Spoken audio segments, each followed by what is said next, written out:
Tomas Pinal chempionlikni saqladi, lekin qonunbuzarlik bilan. Abu Dabida kechgan UFC 321 turnirida Tomas Pinal o'z kamarini himoya qildi, ammo bu safar u o'zi xohlaganidek portlash ko'rsata olmadi. Gan esa jang davomida unga jiddiy bosim o'tkazdi, lekin yakunda chempionlik baribir Angliyada qoldi. Jangdan so'ng Dana White Aspinall va Gan bo'yicha o'z fikrini bildirdi. Jon Jones va Alex Pereira jangdan so'ng Oq uyda jang o'tkazishga kelishib olishdi. Ular bu qarorni Tom va Gan jangidan so'ng e'lon qilishdi. Endi bu faqat UFC emas, balki bu dunyo sahnasidagi jangga aylanmoqda. Umar Nurmagomedov yana g'alaba, Merab esa tanqid bilan. Video davomida ushbu yangiliklar haqida batafsil bilib olamiz. Demak, biz boshladik. Agar siz ham sport o'yinlaridan biz bilan birgalikda daromad topishni xohlasangiz, ekranda ko'rib turgan bizning Telegram kanalimizga o'ting va har kuni joylanadigan aniq prognozlar orqali ishonchli foyda qiling. Telegramga oddiygina kiring va ekranda chiqayotgan kanal nomini yozing va siz ham bugunoq o'zingizning g'alabali yo'lingizni boshlang. Barchaga omad, manzil Telegram kanalimizda.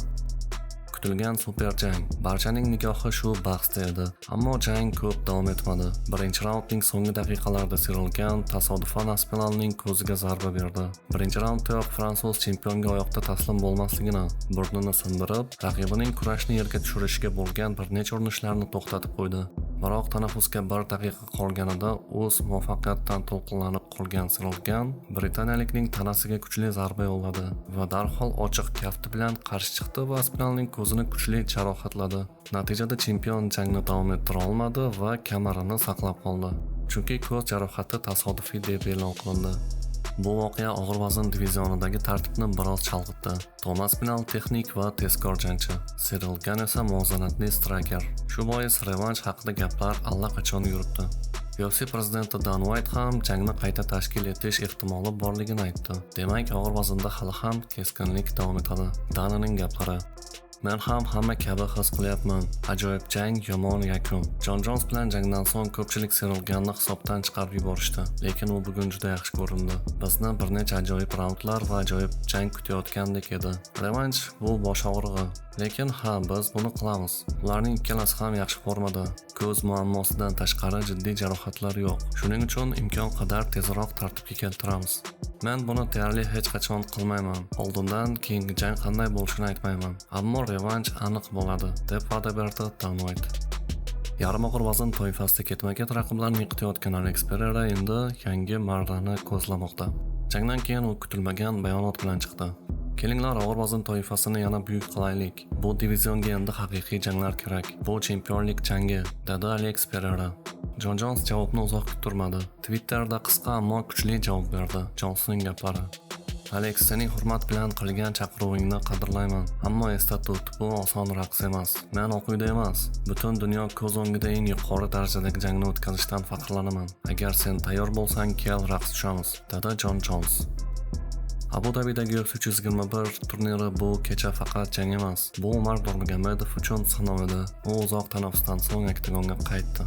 Birinchi raunddan boshlab Umar o'zining eski, lekin ishonchli uslubini namoyon qildi. O'tkir zarbalar, aniq masofaviy nazorat va albatta uning killer grapplingi. U raqibini yerga tushirdi va jang tezligini o'zi belgilay boshladi. Mario esa qattiq qarshilik ko'rsatdi. U haqiqatan ham jangga tayyor kelgan edi.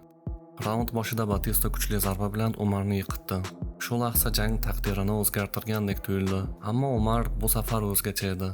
U bir necha soniya ichida o'zini tiklab oldi. Raqibini klinchda ushlab, vaziyatni to'liq nazoratiga oldi. Shu paytdan boshlab jang to'liq Nurmagomedov qo'lida bo'ldi.